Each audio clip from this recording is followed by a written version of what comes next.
Welcome to LOA Today. I'm Walt here with Louis D'Souza. Today is Monday, July the 8th, 2019. It is 8 a.m. in New York, 5 a.m. in Los Angeles, 1 p.m. in London. That makes it 10 p.m. in Sydney and 9 p.m. in Tokyo. And I'm running out of time slots to be able to fill in with my memory. But wherever you are in the world, thank you for joining us for another episode of LOA Today, your daily dose of happy. And I'm happy that we're getting our week started with another daily dose, because that's how I get my week started. That's how I get myself juiced up, Louis. That's how I get the energy going, just by doing these shows. And it works. It's effective. Every single Monday we get going. It's like, oh yeah, I'm ready for the week now. Let's go. It's great. I was just telling you, Walt, welcome to all the listeners. Just telling Walt earlier on, just before the show started, that I had an incredibly painful experience that I put a contact in my eye, and there was something underneath it, and it was like having a knife in my eye, gouging it out, and it was extremely painful. So if my one eye looks a bit tired to you, there's a reason for it. But I was just thinking of ways that we can beef things up and be happier and have more energy. And there is the 3 taps that I do. So you tap on your side here. That is for the kidneys, and the kidneys are the energy to the body. Then you tap here, which is your kidney, which is another kidney point, but this is on the meridian lines. And then your thymus gland, you tap over here. And it really helps. If you're ever in a situation where you need a bit of energy and pick me up, just tap those 3 taps. And it comes from Donna Eden Energy Medicine book, which I did before I did the Jinshin Jitsu, Walt, and it's just amazing. I've never stopped doing those 3 taps, as they call them. It sounds like a cross between the Jinshin Jitsu and EFT, emotional freedom technique. Yeah, you could look at it any way you want. I just said it's something Don Eden taught me. That's good. And it's really, really, really can help anybody, wake up, or, like you're telling me you're feeling a little bit of sleep this morning. So those kind of taps. So let's go for it, Walt. All right. Here. Yeah. And by the way, I am so glad that you successfully came through the contrast with your eyes. I appreciate that. Because, you did. That was the good news. You knew exactly this morning what you did not want. You did not want that feeling in your eye. I did not want to miss this podcast for you guys. Didn't want to miss the podcast. That's right. I didn't want to disappoint Walt. Oh, I appreciate that so much. And I know our listeners do too. I have to admit, I don't really have much of a topic in mind today, but I thought I'd tell you a little bit about my weekend. Yeah, that's perfect. We are in the editing stages now of putting together the first episode of our audio play that Alex King and I have written, and that our wonderful cast members have been recording with us. And we had one little glitch that's going to mean doing a re-recording of part of it this coming Friday, but I did start doing the editing, and I ran into something that I have run into this kind of thing in the past, and it's always been a little bit of a challenge to me. And this time I was kind of proud of myself, because I didn't get all upset about it for a long period of time. I got upset for about 10 seconds and I said, no, that's not worth it. Basically, I won't go through the whole story, but there's a piece of software that I use to edit this stuff together. And the creator of the software decided that he wasn't going to make everything work properly. And then when I went to try to get the upgrade in order to get the thing to work properly, he decided to charge people more for the product. And that's when I decided to switch products. But the point is that in the past, I would have gotten all upset about that. It would have ruined my weekend. Mm-hmm. And I was upset for about half an hour. I'll give it that much, maybe about a half an hour. And I said, this isn't worth it. I think it's like $65 to get the replacement software. I don't have to deal with that person anymore. I can just get a software from somebody who's a little bit more honest about the way they do this thing, and it's done. It's not a big deal. It's only $65. Come on. This is not something to get all excited about. So I was proud of myself for that. And then on Sunday, Louise and I went to the coast, near where Cape Cod is, and just spent the day, had a nice lunch and walked around town a bit and so forth. And it was just delightful. The weather was perfect, absolutely gorgeous, perfect, low humidity, temps in the mid 70s to low 80s. It was just gorgeous, absolutely gorgeous. And I'm thinking, yeah, this is the way life should be all the time. I love this. I absolutely love this. There's nothing more invigorating than days that are just perfect, just spot on, not too windy, not too hot, not too cool, and pleasant views, pleasant environments. And if you're at the ocean, you had that O3, which is hugely beneficial in any big body of water. You've got the O3 molecules. Absolutely, I can appreciate that. But I wanted to talk about your first experience about that software.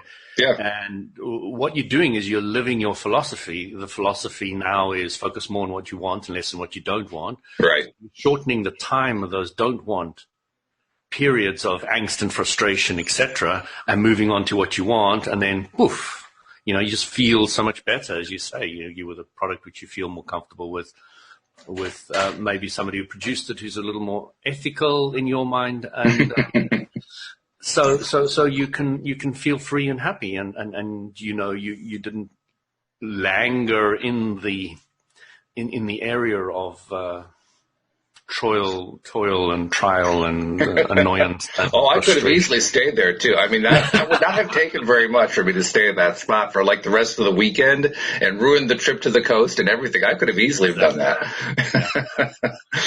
Yeah, but now you're saying I'm not going to give my power to some person who's made a piece of software. I'm going to take it back. Absolutely. I'm going to take control of my life, and I'm going to move forward, and I'm going to let what was behind, what happened yesterday, go. Let it go. And by the way, I'm also going to get a better piece of software, because quite honestly, the new piece I'm getting really is a more stable and better written piece than the old one. Why I was using the old one, I don't know. Mm-hmm. But I know the new one is better, and I'm getting the better one. So, hey, this is an improvement, no matter how I look at that. Fantastic. Yeah. Yeah. I have sort of a semi-topic, I think. Abraham talks a lot about pivoting. What we often do is we often forget to pivot. And what I was just celebrating, what you were just pointing out, is that I remembered to pivot, right? And I think the topic I want to address is congratulating ourselves when we remember to pivot. Mm-hmm. We have a tendency to want to criticize ourselves. Oh, geez, why did I stick with that? I should have just pivoted. I should have done something. I should have done one of the processes. I should have done meditation. I should have. That's our usual way of doing things as human beings in the human race. So much better when we switch over to congratulating ourselves when we did do it the way we wanted to do it, when we did make the switch, when we did make the pivot. Mm-hmm. And I just want to say, let's do that more often. Absolutely. I love Abram's story. Abram was talking to a lady who was complaining bitterly that she was driving down the highway. I've complained bitterly about driving down the highway too, but give it up, Walt. It's not helping. Good boy. And she got pulled over by the cops and got fined for not wearing her seatbelt. Oh dear. She was really having a go at Abram because she says, and I was even listening to your one of your seminars in the car when it happened. Oh my. And Esther/Abram smiled. And I asked her, I said, I've got a question for you. How do you feel about seatbelts? Oh, they're terrible. They shouldn't be allowed. They're you should be able to make your own choice. And she went on and on about it. And Abram was smiling and said, well, the cops have got a sense. They can just smell these guys that don't have their seatbelts on. That's funny. And that is the vibrational match. The cop is wanting to find somebody who's doing something wrong, and the person who's doing something wrong is feeling like they really should be allowed to do this wrong thing, and they've got a strong vibration, and the two go, boop, match. There it is. Perfect match. Perfect match. Well, there's a theory in criminology that criminals want to be caught. Of course. Yeah. My mentor said that to me many, many, many years ago. She said to me, Louis, no robber is ever caught without them wanting to be caught. And I said, what? You must be mad. How does that work? And she couldn't really fully explain it. And I kind of got to the bottom of it with Abram. I didn't really get it until Abram Hicks pointed out the vibrational aspect to everything. And it blew me away because now I understood what had been sitting in the back of my mind for 20, 25 years. I was sitting there chewing this thing over. How does that work? How does that work? How does that work? How did you get anything else done during the 25-year period? Oh, no, I'm kidding. To tell you the truth, I don't know how I got it. Understanding questions like that were more important to me than anything else. I guess, yeah. But the clarity that Abram brought to the table was, as I've probably said many times, one of the things that the law of attractions really helped me is mentally suffering. It's taken away almost all my mental suffering, and I suffer for very short periods of time now. And then I'm focusing. I realize I'm focusing on what I don't want. What do I want? And let me think about that. And I don't suffer anymore. So, huge advantage in that sense. Really appreciate that aspect. One of the words that I like to use is indifference. In other words, I try to be indifferent toward things that I don't want, rather than focusing on I really don't want that. Or, I'm going to try to talk myself out of wanting that. It's more like, no, I just don't really care about that. And now that I don't care, now it doesn't show up anymore because I don't put out any more vibration. When I'm looking at the idea of pivoting, I look at that differently now. When I think of pivoting, I used to think of it in terms of, well, I really don't like it when the cop pulls me over for the traffic infraction. So I've got to pivot over to liking being on the road and the cop ignores me entirely or something like that. No. That's just drawing the cop to you still. You're still in cop mode. It still doesn't feel good. If any of our listeners are wondering how it works, if it still doesn't feel good, your new thought, it's still not heading in the right direction. Yeah. And, that's part of the trick right there is recognizing that it doesn't feel good. Yeah. We'll try to talk ourselves into thinking that feels good. It could have felt a little bit better than your previous statement, though. It probably did, yeah. But which means you were heading in the right direction. It was the right direction, but it wasn't quite there yet. It doesn't feel good until it really, really feels good. We all know what feels good really, really feels like. Oh, yeah.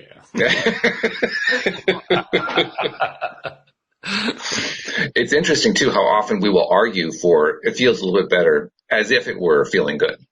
We want to convince ourselves of it, so we try to convince the world of it. The biggest mistake humans try to make is trying to get everybody to agree with them. Yes. My way is right, boy, and you better take it on board, otherwise I won't believe I'm right. It's my way or the highway. Talking about that, Walt, I was pulled over by the cops about 4 years ago. And it was the first time I think I've ever been pulled over by the cops in my entire life in the UK. Yeah, it was. And, I had this big yellow case around my phone, but it wasn't like this one, but it was a huge yellow one. So it was very easy to see, and the cop was behind me. And I got into the car on this call. It was to my accountant. It's very important. So I continued. I love that. It was very important. Put the siren on, pulled me over, and he said to me, "Bring your phone out with you." So I said, "Fine." So he said, "Were you on the phone? You were driving?" I said, "Yes, officer." So he says, "Well, that's dangerous." "Yes, officer." And he went on, and he said, "Did you see me behind you?" I said, "Well, at some stage, yes." He says, "Well, you didn't see me straight away, did you?" I said, "Probably not, officer." And he went on, and he said, "What do you say?" So I said, "Well, I'm wrong. Find me, do whatever you want. I'm just wrong." And he says, "Well, what do you say?" And and eventually I had to put the words in my mouth. He said, "Well, you're not going to do it next time, are you?" I said, "Oh, no, of course I'm not going to do it next time." I was just so guilty. I was so guilty. But he he wasn't used to somebody, just saying, I'm guilty, fine me. He just wasn't used to that. It wasn't part of his experience at all. And when he came across me, he just didn't know how to deal with it. And I didn't know how to deal with it either. The first time I ever pulled over almost in my life. That's funny, though, because he was trying to do exactly what you said. He was trying to get you to say what he wanted you to say without giving you the clue about what it was. He was hinting. I know he was hinting all over the place, but I was so blind.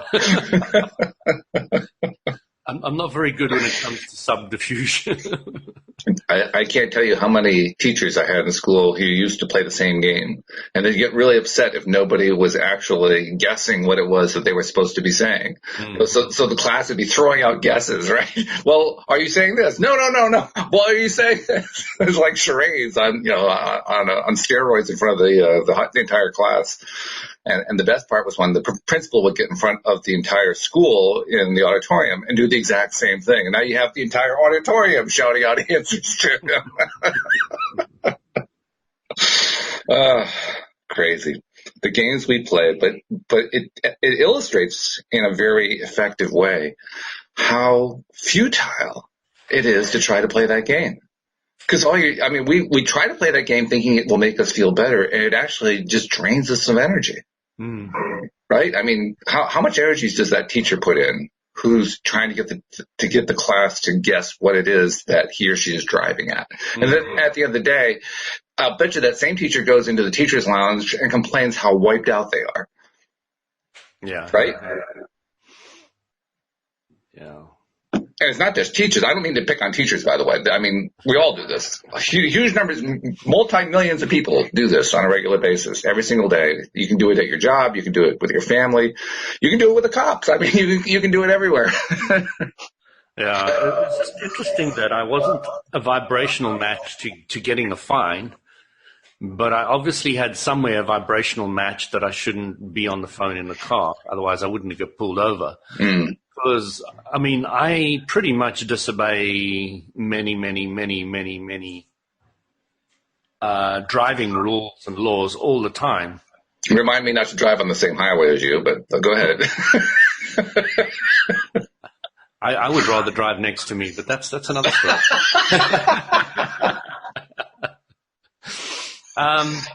But I never ever get caught. I've still got a full clean driving license from the first day in this country to today, which is 23 years later. And I've never got a single solitary fine. Okay, I've got a parking ticket here or there, but who doesn't? But I don't. I have never had a parking ticket, not one. You live in the sticks, Walt? Well, actually, it's odd. I've never had a parking ticket that I can think of. I'm pretty sure I've never had one. I think it's when you work in town. Well, actually, that's not entirely true. Actually, it was my wife who got it. She got a parking ticket for being in a city where she was not in. Oh. That was pretty clever. Those are always delicious. Yeah.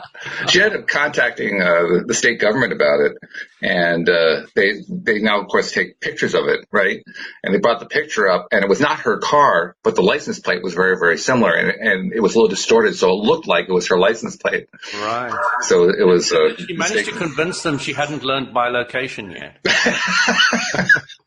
Well, she did mention something about her Star Trek transporter being out of alignment, but yeah. No, they didn't give her any hard time at all. They said, "Oh, this happens actually more often than you might think, but no problem. We'll take care of it." And they took care of it. What was most interesting from a law of attraction perspective, though, is she didn't get all worked up about it. She just called them up. She didn't know what to do at first. I suggested calling them up, so she called them up. And there was no angst, there was no anger, there was no frustration. It's just, okay, I got this thing here. I don't understand why this has happened. Could you please explain it to me? And they said, well, looks like it was a case of mistaken identity. No problem. We'll wipe the record. It was that simple. Yeah, it's really interesting when you don't have any thoughts for or against a subject, how quickly and easily it can be sorted out. It just sorts itself out with no problem whatsoever. And I love those situations. I was, did I tell you, Walt, this famous sauna of ours, they've just brought in a whole new spa section. Ooh. Now, my visualization was working well because, I love those kind of things. And the guy took out one of the tennis courts outside and put in a whole beautiful spa. Oh, my goodness. We've got a crystal room, a crystal steam room, where he's got an amethyst about that high. Oh, wow. 6,000 pounds worth of amethyst. And it's got this gorgeous smell and steam coming out. And they've got music in all the saunas and steam rooms. And then you've got the quiet room where you've got like hammock type things where you can just lie down and go to sleep in a quiet room. Then you've got the plunge pool, which is amazing, freezing cold, and exactly as it should be. The showers are strawberry flavored, and the other one's raspberry or something. I love it. And you get this little bit of oily sheen on you. So I think it's like essential oils they put in it or something. So you're showering in this. Oh, it's gorgeous. Absolutely. The place is amazing. The guy's done a tremendous job. But I was in the Himalayan salt sauna where they've got these blocks of Himalayan salt all the way up the side, and it's oh my God, salt kind of seeps into the air. Gorgeous one. And there was this lady who came in there, and she was talking about how frustrated and down she was. And me and this other guy, I was talking to him earlier, we were chatting to her, and slowly we talked to her about being selfish. And the idea was quite new to her, and she was realizing that she had to start doing more things for herself, and et cetera. And, she was getting rather tearful along the way as well, as she was releasing a lot of the challenges that she'd been going through and picking up the new information. And the other guy left, and then he asked me afterwards, he said, "Hey, was she still crying when you left? Was she sorted?" I said, "What's wrong with crying? I don't see crying as anything negative. I just see it as relief and release."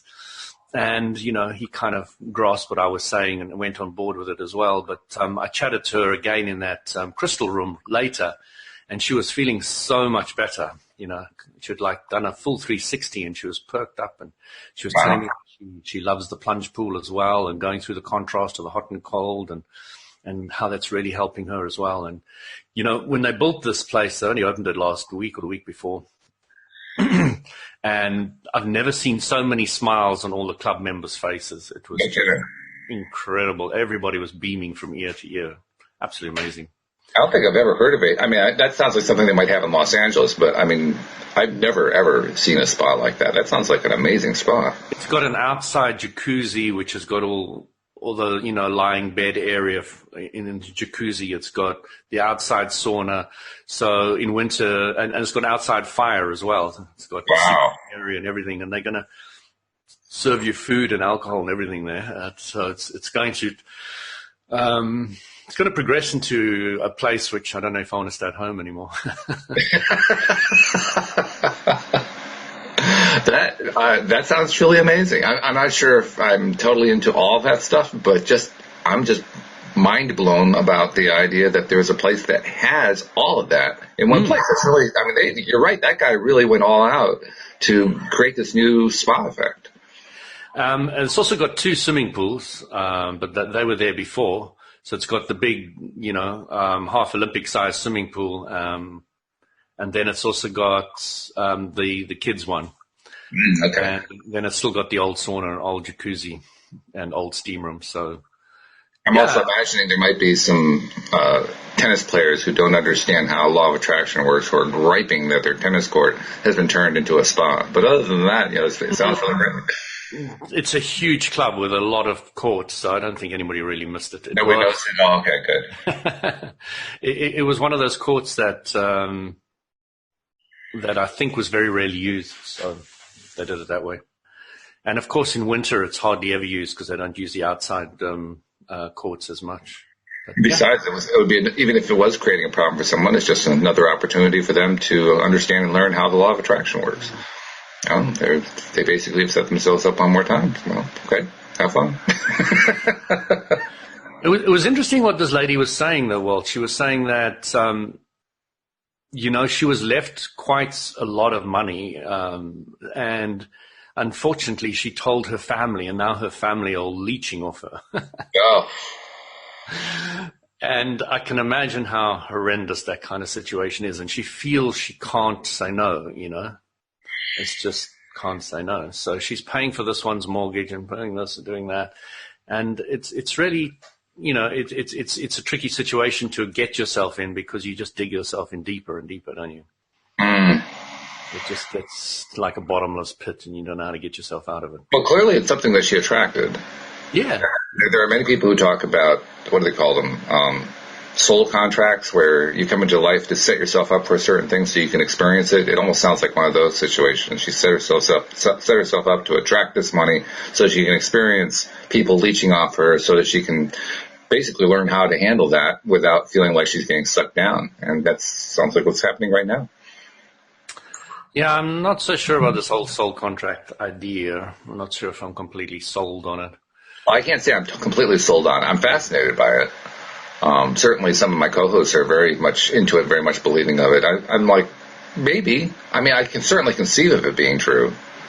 Well, if you put it in a vibrational perspective, you're going to want to have beings who are vibrationally... I'm trying to think of the right word. They're going to rub you up the wrong way, okay? Mm-hmm. So if somebody rubs me up the wrong way, you know what I immediately see now and think now, Walt? What's that? You know what my instant first impression is? If somebody's rubbing me up the wrong way, they're my teacher. What are they going to teach me? Mm. That's the first thing that comes to my mind now, nothing else. That's quite advanced to have gotten to that point where you're always seeing that. The reason I'm really seeing it and seeing it clearly is because I've been so detached for so long that nobody's really bothered me too much. So when somebody does come in and bother me, I know they're my teacher. Absolutely no doubt. I'm so excited. I'm actually, sitting on hind legs. What am I going to learn? What am I going to learn? What have they got to teach me? And, it's a little bit like Richard Bach and Donald Shimoda, Donald Shimoda needed to get Richard to tell him not to worry so much about what people think about him. Right.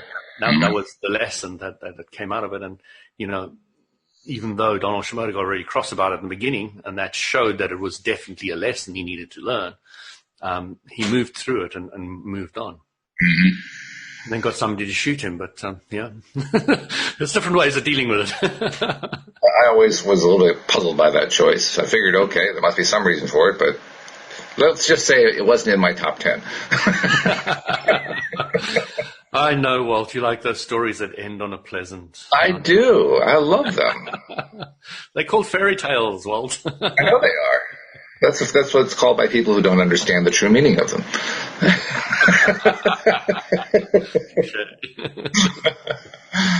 But the thing about the soul contract, I'm like you, I'm not totally on board with it, but I can at least conceive of a way in which it could be true. Because like you say, if you look at things vibrationally, from a vibrational perspective, we do know, Abraham tells us, we come into this world in order to experience the contrast. Well, why not actually decide I want to experience this particular contrast? I can conceive of that.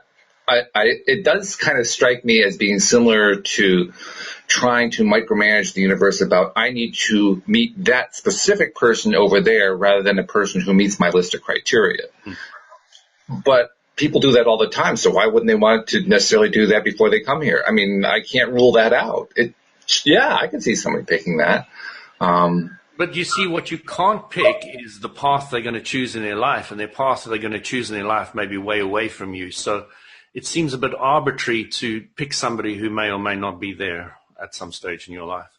It does. It does. And what I've come to understand is you're going to attract what you vibrate. So even if they did spin out of your life, you could draw them back by being a vibrational match, understanding what that is for that individual.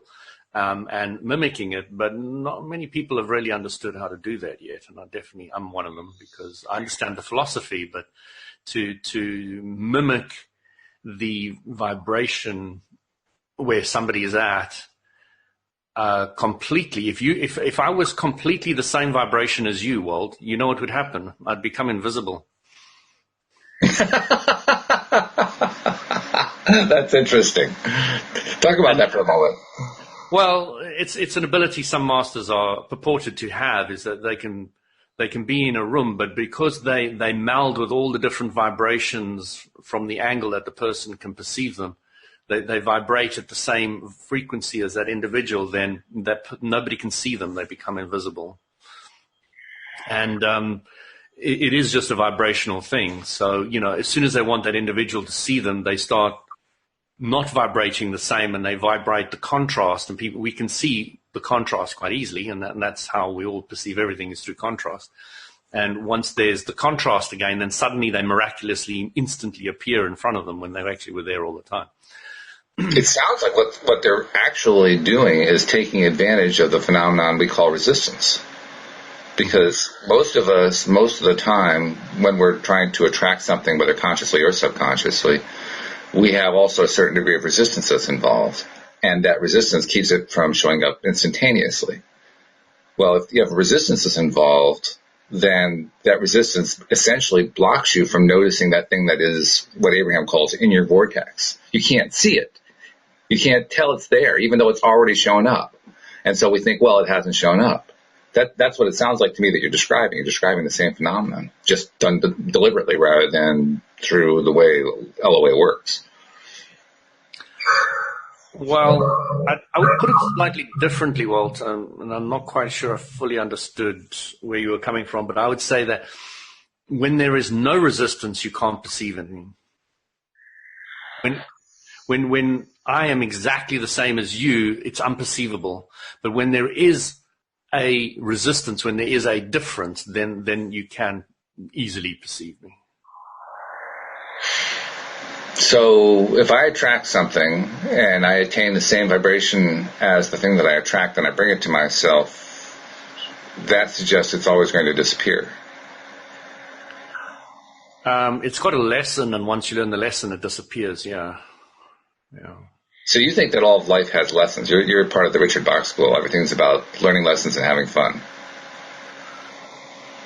Not so much the learning lessons, but definitely the having fun. I agree with that. But, as Richard Bach would put, you can't really separate the two. If you're having fun, you're often learning, and if you're learning, you're quite often having fun, but not always. But yeah, one of the two things is generally happening. I would tend to be in that school, yeah. Okay, all right. I wouldn't say it's the ultimate goal. I would now, under the perception that was given to me by Abraham Hicks, I would now understand that the goal is to play with the contrast so you can expand the source, the bigger part of you, endlessly. There's no end to that. It's a continual expansion. There's nothing else but expansion for it. So that would be my deeper understanding of the reason for being now. Well, if the phenomenon you're describing is true, then all there is for us to do is to play with contrast, because there's nothing in it for actually playing with that which is identical vibration, because, like you say, it disappears. It disappears. It wouldn't be there. You wouldn't be able to perceive it.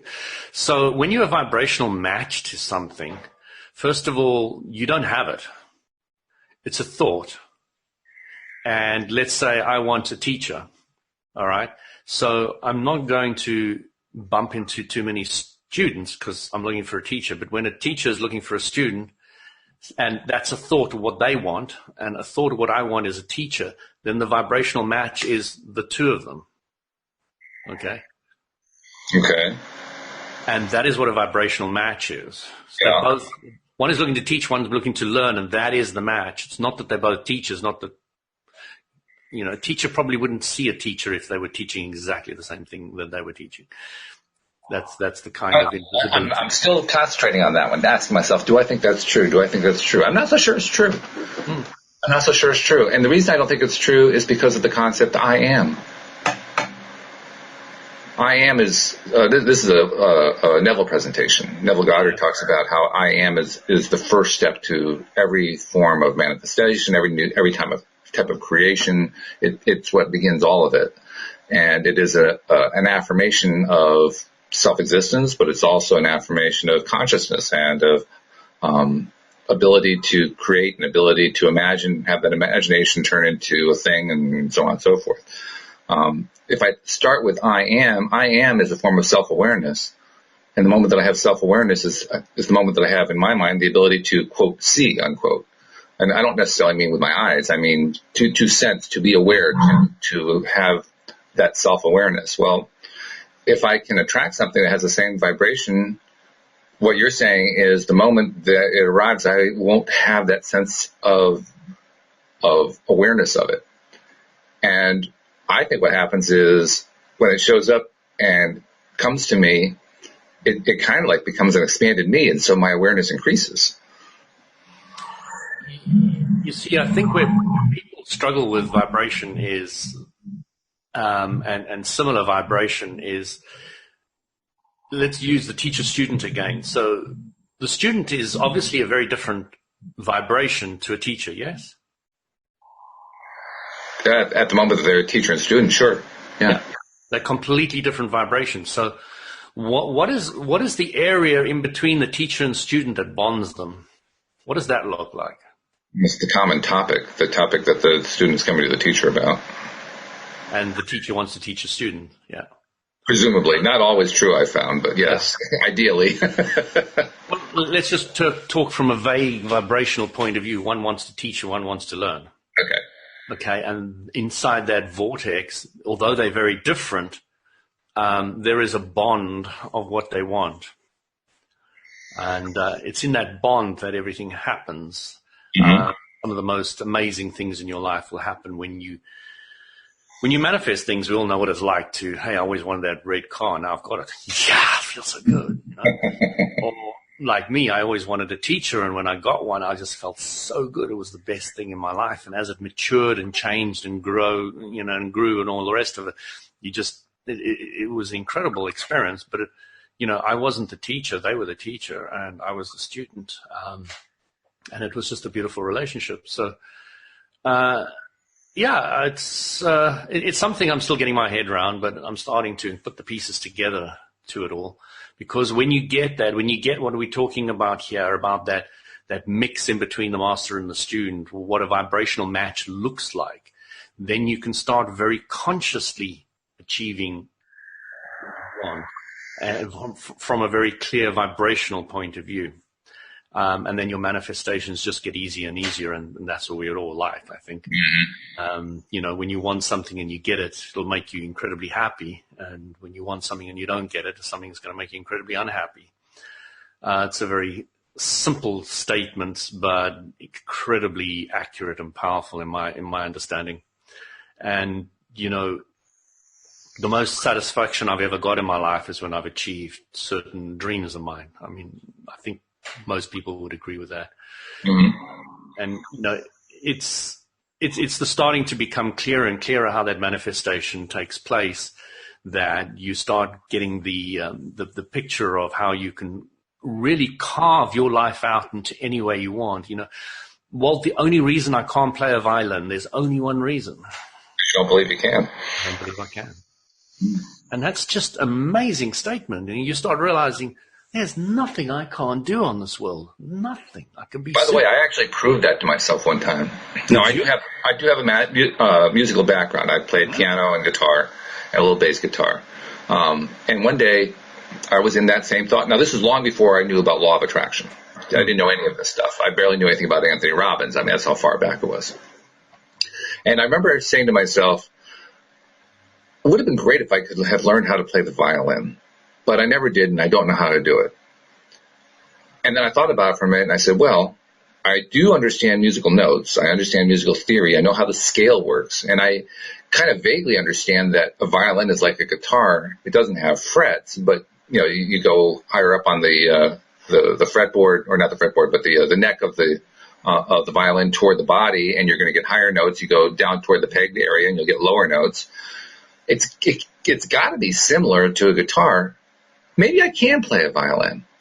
And I got a hold of a violin, and I started to play it. Now, did I play it great? No, I didn't play it great, but I played it. I could play scales. I could even get a little vibrato out of it. And I was thinking, damn, I guess I can play the guitar. The guitar. I'm going back to the guitar again. Yeah. I can play the violin. How about it? Yeah. That's amazing. Yeah. Amazing. and I never picked it up before, and I haven't picked it up since. Because I also discovered something else.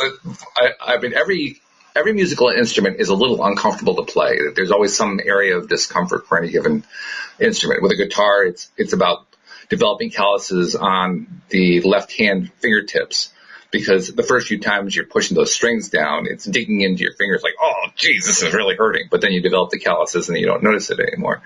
A piano, it's usually the strain of learning to separate your fingers out by, the intervals of the various notes and learning how to do that on a regular basis. You're building up the muscles in the muscles that connect the fingers to the hand, all of that in the back of the hand. You're really developing that a lot. So there's a certain degree of pain that goes with there until finally you build that up and then you don't notice it anymore.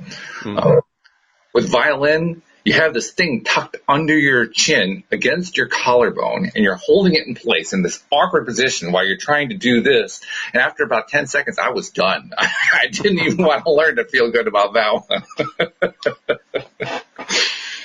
Do they tend to play both sides, the violinists, or do they tend to only play on the one? You really only tend to play one, just because the way a violin is laid out, the lower note, if you're looking at the violin and you're looking at the neck of the violin and you're looking at the front side of it, on the left-hand side are the lower notes, on the right-hand side are the higher notes. Mm-hmm. And more of the violin is played on the higher notes. Not that you never play the lower notes, you do, but especially early on you tend to play the higher notes. And it's easier, for whatever reason, to do that when you're not having to reach across the neck. Mm. So you always do it with your left hand. I was thinking of that because you really want to balance the muscles in the body, etc. And I'm always thinking about how. I've never seen a violin like that. It'd be interesting to see if somebody figured out a way to reverse the bridge and reverse the strings and then play it left-handed, so to speak. Yeah. Because you must be rather kinked in your life, wandering around like this. Yeah. Oh, yeah. You walk around like this. I hope we don't have some violinist phoning in. It's not like that. Well, of course not. After you're used to it, it doesn't bother you anymore. That's the point. I just didn't want to get to the point where it didn't bother me anymore. I was like, no, I draw the line at that one. I'm not doing that one. The other one, too, is brass instruments, trumpets and trombones and cornets and so forth. Trying to get that first sound is disgusting. It's absolutely disgusting. And once you learn it, then you're trying to get the second sound without actually doing anything else except changing the way your lip is moving. And the subtlety of that was, again, more than I wanted to deal with, so I gave up on it. I never really learned how to play the trumpet or the trombone or any of those. And then there's wind instruments. Oh, that's basically like swallowing your instrument. So I lost interest in that one pretty quickly, too. But again, how much do you really want to do it? That's what it comes down to.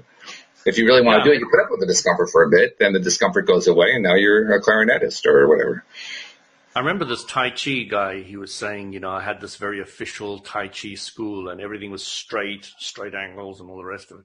Then he went to another one where everything was bent and flowing, and he said, but you can be straight even when you're bent. You can have the right and all the rest of it. And he was starting to realize there was a lot more flexibility in the rigidness, I think we often need to learn that as well. You don't have to be that rigid. And the rigidness for us humans is really our previous thoughts. Yes. They hold us in place. And, I often say to you, don't ask me what I did in the weekend because I've forgotten, because I really do kind of drop off a lot of the stuff that I've done in the past, unless it's really positive. And then I literally play it over in my mind 3 or 4 times to sink it in, so that I can call on it again to milk it. Mm-hmm. And the rest I'm kind of like leaving behind now, which is really quite, it's quite interesting because, I've got old friends, school buddies who were the closest buddies ever, but, he turned around one day and said, I'm not going to bother to do this or that and come visit you and do this and this. And it's like, it was kind of the end of our relationship. And, it really bothered me for years and years and years afterwards. And I look at it now and I think, oh my gosh, he created his own world and his own reality. He had 3 fascinations: Formula One, specifically Ferrari, Mm-hmm. wine farming, and the stock exchange. That's quite a diverse group. And literally nothing else mattered to him. I remember going out with one of my female friends at the time in South Africa, and we sat down, and my friend looked at this female friend of mine and said, how efficient are you? And she says, what? What are you talking about? He said, how efficient are you? So he was extremely clever, intellectual type guy. And she said, I really don't understand. He said, I'm about 93.2% efficient. And if you ever want to have a great conversation with a female, start with those lines. Yeah, that'll win a lot of hearts. Oh yeah. But the question I want to ask him is, efficient at what? Well, he would be able to explain that. He would say, how much time do you waste? On what? On not getting to where you want to. None. Mm. And you'd have to explain that to him because he wouldn't agree with He wouldn't understand. So he's an expert in efficiency, but he doesn't understand it. Okay. So I remember going into his bedroom, and it was more in the student days where he had everything arranged neatly, and the pencil was slightly out of alignment, so he turned it slightly, and then he looked at the others carefully, and then... Oh, I understand what you're talking about. You're talking about OCD. Kind of... Yeah. Yeah, kind of scenario, yeah. I have to admit, I've never been asked how OCD was I. It doesn't come up in most of the conversations. Two different things. Well, efficiency is the positive way of looking at the same thing. Yeah, exactly. Every subject's two subjects. He wouldn't look at it. Yeah. But what a fascinating individual. When I was in school with him, he used to carve erasers with a razor blade. New designs for chassis for a Formula One car. No kidding. Wow. This guy had studied aeronautic, what do you call those wind tunnel kind of? Wind tunnels? Do you know when you design something to be the most efficient it possibly can? That's what he did. Yeah. And he got a job with a Ford assembling company in South Africa. And he used to redesign things. They used to strip them down, redraw them, all the rest of it, and make them more efficient and save the company money. And he was excellent at that. I mean, absolutely brilliant. I remember when he was looking for jobs, he was so confident. He used to walk in, throw his CV on it, and he says, "You've already had a copy of this. I know what I want. Do you know what you want?" Ooh. Whoa. Can you imagine walking into an interview and saying that? I just couldn't believe it. I was sitting there going, I have absolutely no doubt he did that. No doubt. And it probably worked. He wasn't posturing. That was exactly what he did. Mm-hmm. Mm-hmm. Yeah. That's the ultimate job interview. The company that took him on really, saved a huge fortune because of him. I'm sure. Yeah. Well, it just goes to prove. We kind of made fun of it when I referred to it as OCD, but literally, it all depends on how you look at it. Do you feel good about it, or do you not feel good about it? He felt really, really good about what he did. But the price he paid was he cut off his parents, he cut off his brother, he cut me off, his best friend, just because I wasn't clear and focused enough, or he wasn't prepared to change his structure or his system to accommodate visiting me when I came back to South Africa to see him. That's what we do. We pay prices, and we always pay a price because we figure it's worth it. Yeah. Absolutely, So, I had to get to the stage of appreciating that about him, that I was actually just an obstacle in his way to getting what he wanted. Right. Which is what everybody wants to do, is to get what they want. It's really true. It's funny, too, how often, you talked earlier about how we'll try to talk other people into, thinking or saying what it is we want them to think or say. And And in this context that we're talking about right here, it's really amazing how often it happens that people do exactly that, because we get this belief going that if I can just get the other person to think about things and say things the way that I do, then I have a friend. But until I do, that's not a friend. And so we pay a price. The price is, well, until you think the way I want you to think, I can't be happy. It's a pretty heavy price to pay. It's a very heavy price to pay. And I wouldn't trust or believe anything somebody who was selling that, because they're obviously not believing it enough themselves, because they need my agreement for them to feel better. That's why when I go in the sauna and somebody disagrees with me, I'm usually happier than when they agree with me, because then you can have a discussion and you can start putting different sides and different points of view together, and then you can start creating something that somebody may or may not agree with at the end of the day. That still doesn't matter, but it starts feeling like they're thinking, and I enjoy that aspect. I enjoy getting people to think about things that they haven't quite thought about before. But again, if they don't, I don't really generally have that problem very much, because the people that do bump into me tend to want to, because of the vibrational match. That's good. It's where it is. When we get into that mode, one example that comes to my mind, one not an example, it's a sort of a subtype of what we're describing, is often called passive aggressive. The idea of a person who doesn't go out of their way to overtly be aggressive towards somebody else, but rather they kind of covertly set things up so that the other person is going to become annoyed or feel attacked or feel something, and make it look like, well, it wasn't me, I didn't do it. I was innocent, even though I did manipulate things behind the curtain to make this. Sounds like you're talking about relationships. Well, yeah, obviously it's a big part of relationships. It's a way that somebody who has that kind of passive-aggressive tendency will tend to behave with almost everybody that way. So their entire set of relationships is going to be like that.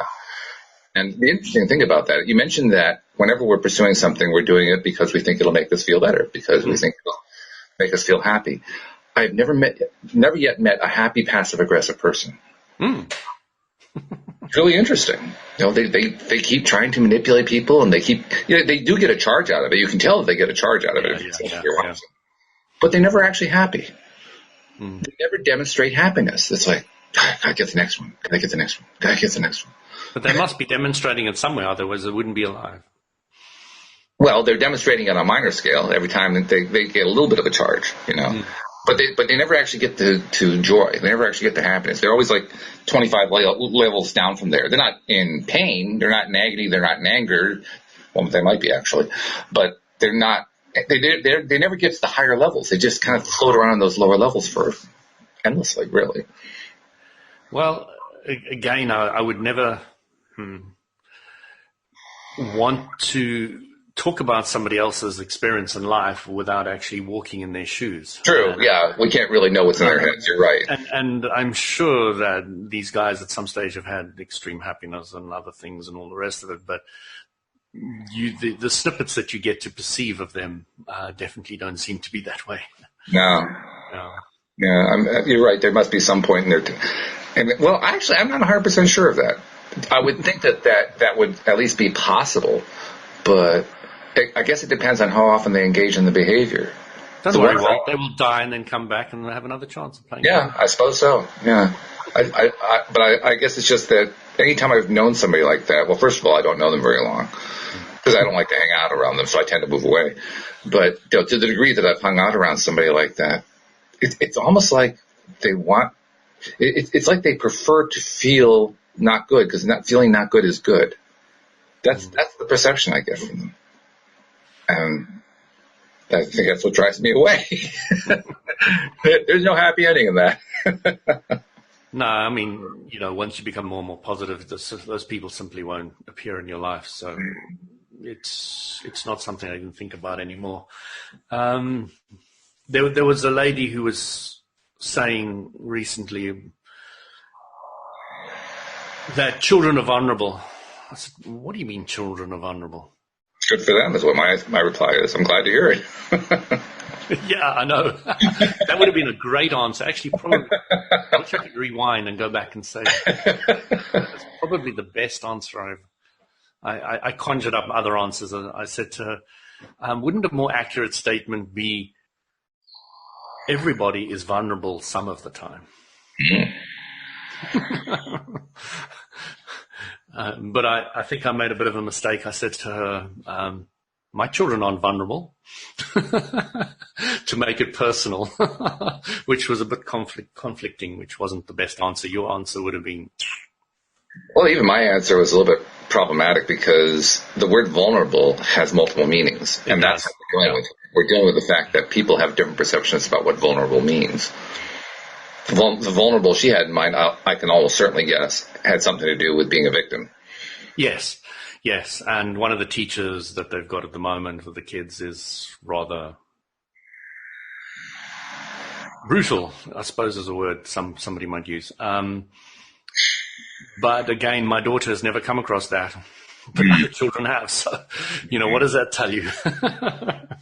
What you're touching on is a topic that's big these days, the topic of bullying. That's what that's all about. And it's a very traumatic experience for many people, and for other people, it's not an experience at all.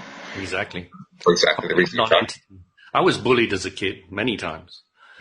Many, many times. And I think it was one of the best things that ever happened to me. Now, there's an unusual phrase. You don't hear that one every day. It created who you see before you today.